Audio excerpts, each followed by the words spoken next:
बच्चों, आज जिस विषय पर हम बात करने वाले हैं वह विषय है व्यापारिक पशुपालन प्रदेश। जैसा कि हम पहले ही बात कर चुके हैं कि विटलसी ने 5 आधार लेकर संपूर्ण विश्व को 13 कृषि प्रदेशों में विभाजित किया है। उस 13 कृषि प्रदेशों में हमारा जो दूसरा कृषि प्रदेश है उस कृषि प्रदेश का नाम है व्यापारिक पशुपालन प्रदेश, जिसे हम इंग्लिश में कहते हैं लाइव स्टॉक रैंचिंग। व्यापारिक पैमाने पर पशुपालन का कार्य सभ्य लोगों द्वारा आधुनिक काल में शीतोष्ण घास के मैदानों तथा उष्णकटिबंधीय सवाना प्रदेशों में किया जाता है। आया आपको समझ में बच्चों कि ये जो व्यापारिक पशुपालन है ये बड़े पैमाने पर, अभी जब हमने चलवासी पशुचारण पढ़ा था तो उसमें तो क्या था, घुमक्कड़ तरीके से, प्राचीन तरीके से पशुपालन का कार्य किया जा रहा था। परंतु व्यापारिक पशुपालन का मतलब है कि इसमें पशु एक तो बड़े पैमाने पर पाले जाएंगे और यह कार्य सभ्य लोगों द्वारा किया जाएगा। और सभ्य लोग आधुनिक काल में इस कार्य को कैसे करेंगे, तकनीकी की सहायता से, मशीनों की सहायता से करेंगे। और ये कार्य आधुनिक काल में कहाँ कहाँ हो रहा है, जो शीतोष्ण घास के मैदान है या उष्ण कटिबंध में सवाना प्रदेश जो है वहाँ पर इस प्रकार का पशुपालन किया जाता है। मोटे तौर पर संपूर्ण विश्व की 1% से कुछ ही अधिक जनसंख्या इस उद्यम में लगी है। अगर हम पूरे विश्व की जनसंख्या की बात करें तो उस जनसंख्या में से मुश्किल से 1% पॉपुलेशन ही इस कार्य में लगी हुई है। यहाँ पशुपालक सामान्यतः एक ही स्थान पर टिककर रहते हैं और चरगाह बड़े बड़े क्षेत्रों में विस्तृत होते हैं। इन पर निजी चारागाहों को जो चारों ओर से घिरे रहते हैं रेंच कहते हैं। समझ में आया आपको कि यहाँ पर क्या होता है, क्योंकि पशुपालन व्यापारिक रूप से किया जा रहा है तो चरवाहा जो होते हैं ना वो एक ही स्थान पर टिक कर कार्य करते हैं और एक ही स्थान पर टिककर कार्य करते हैं। और चारागाह जो होते हैं वो बहुत बड़े बड़े होते हैं और इन निजी चारागाहों को जो चारों ओर से घिरे रहते हैं रेंच कहा जाता है। आपसे ये क्वेश्चन पूछा भी जा सकता है, रेंचेस क्या है, ठीक है। अब व्यापारिक पशुपालन की विशेषताएं, अब व्यापारिक पशुपालन कहाँ कहाँ होता है, इसकी क्या विशेषता है, वो सब हम डिस्कस करेंगे। सबसे पहले व्यापारिक पशुपालन की हम विशेषता बात करेंगे। इन क्षेत्रों में खाद्यान्न फसलों की कृषि नगण्य है। हाँ, अब यहाँ पर मुख्यतः क्या होता है, व्यापारिक स्तर पर ट्रेंड के लिए, व्यापार के लिए पशु पाले जा रहे हैं तो यहाँ पर इन क्षेत्रों में क्या होगा, पशुपालन का कार्य ही किया जाएगा, वो भी व्यापारिक स्तर पर किया जाएगा। फसलों का उत्पादन नहीं होगा या ना के बराबर होगा।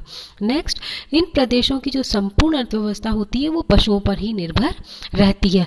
शुष्क और अर्धशुष्क प्रदेश जो होंगे वहाँ अनाज की अपेक्षा पशुपालन पर अधिक ध्यान केंद्रित किया जाता है, क्योंकि इन भागों में वर्षा की तो क्या होता है, अनियमितता, अनिश्चितता, अपर्याप्तता रहती है, जिसके कारण कृषि संभव नहीं हो पाती है।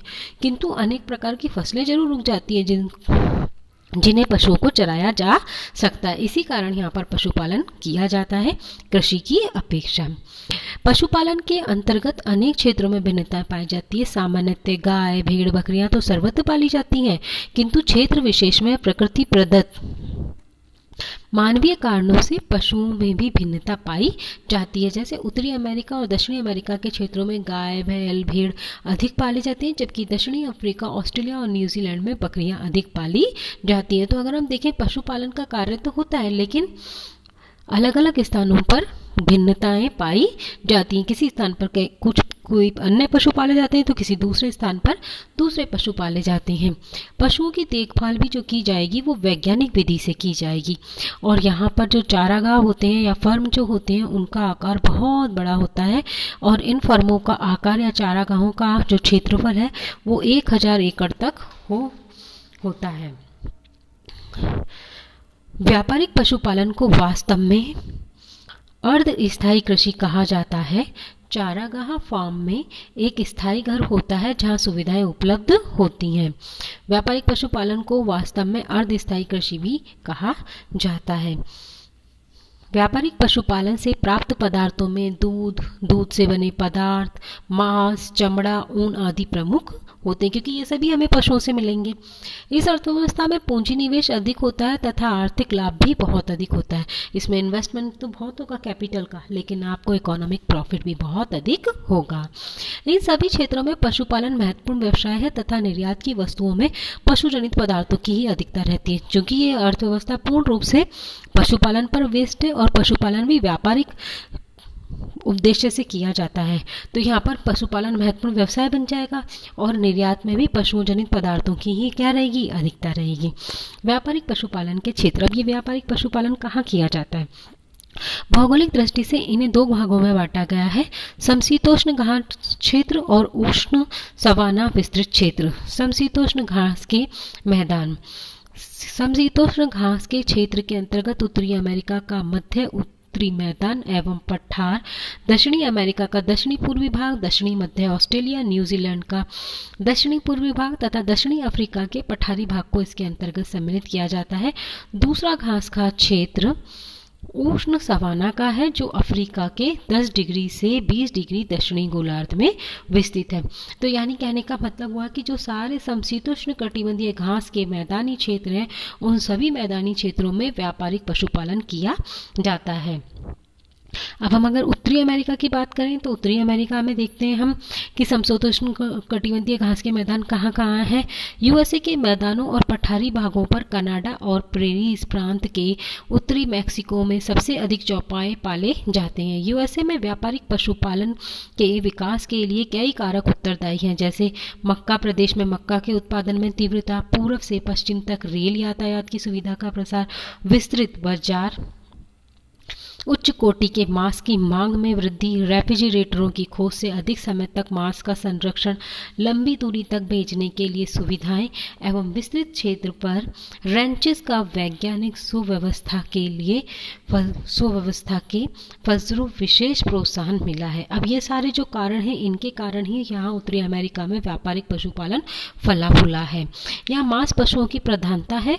ऊन के लिए भेड़ पालन किया जाता है, मांस के लिए भी भेड़ें पाली जाती है, अंगोरा बकरियां भी पाली जाती हैं, दूध के लिए गाय सिंचित घाटियों में पाली जाती है। तो ये उत्तरी अमेरिका की कुछ विशेषताएं थी जिनके कारण यहाँ पर व्यापारिक पशुपालन बहुत ज़्यादा डेवलप हुआ है। नेक्स्ट आता है दक्षिणी अमेरिका।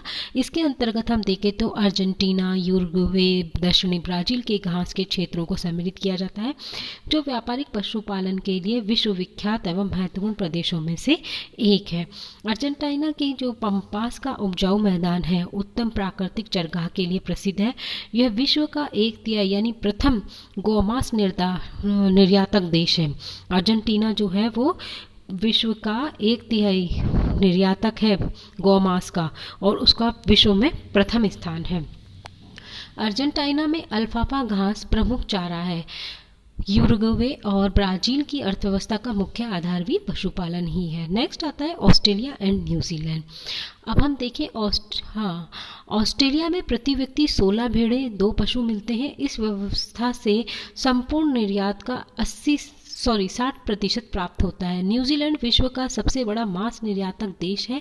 इसे 90% आय पशुपालन पदार्थों के निर्यात से ही प्राप्त होती है। यानी अगर हम देखें ऑस्ट्रेलिया और न्यूजीलैंड जो है, वहाँ की अर्थव्यवस्था का तो आधार ही व्यापारिक पशुपालन है। अन्य क्षेत्रों में हम देखें तो ग्रेट ब्रिटेन, डेनमार्क, दक्षिणी अफ्रीका के वेल्स घास के मैदानों में भी बकरियां और भेड़ें पाली जाती है। अब हम ये तो अभी तक हमने बात की थी समशीतोष्ण कटिबंधीय घास के मैदानों में जहाँ व्यापारिक पशुपालन होता है। अब हम बात करेंगे उष्ण कटिबंधीय घास के मैदानों में जहाँ पर भी व्यापारिक पशुपालन होता है। इन प्रदेशों में दक्षिणी अमेरिका में ब्राजील के कंपोस और वेनेजुएला के लानोस, ऑस्ट्रेलिया और क्वींसलैंड में डाउनलैंड्स और अफ्रीका के सवाना क्षेत्रों को शामिल किया जाता है, जहां पर वर्षा 50 से 100 सेंटीमीटर तक होती है, परंतु गर्म जलवायु के कारण वर्षा का जल शीघ्र सूख जाता है। यहाँ भेड़ें, सुअर और मुर्गी पाले जाते हैं। तो ये थी व्यापारिक पशुपालन प्रदेश। बुटलेसी ने दूसरे नंबर पर जो कृषि प्रदेश दिया है, हमने उसे डिस्कस किया। तो आपको समझ में आ ही गया होगा कि ये जो व्यवस्था है इसमें पशुपालन किया तो जाता है लेकिन व्यापारिक लेवल पर किया जाता है। सारी अर्थव्यवस्था पशुपालन पर ही निर्भर रहती है और जो पशुपालन किया जाएगा वो बिल्कुल आधुनिक तरीके से किया जाएगा, सभ्य समाज के लोगों द्वारा किया जाएगा। सारी की सारी न्यू टेक्नोलॉजी को काम में रखते हुए पशुओं को पाला जाएगा। खेतों का आकार बहुत ज़्यादा बड़ा होगा, चारागाहों का आकार बड़ा होगा। तो ये सारी विशेषताएं इस व्यापारिक पशुपालन प्रदेश की है।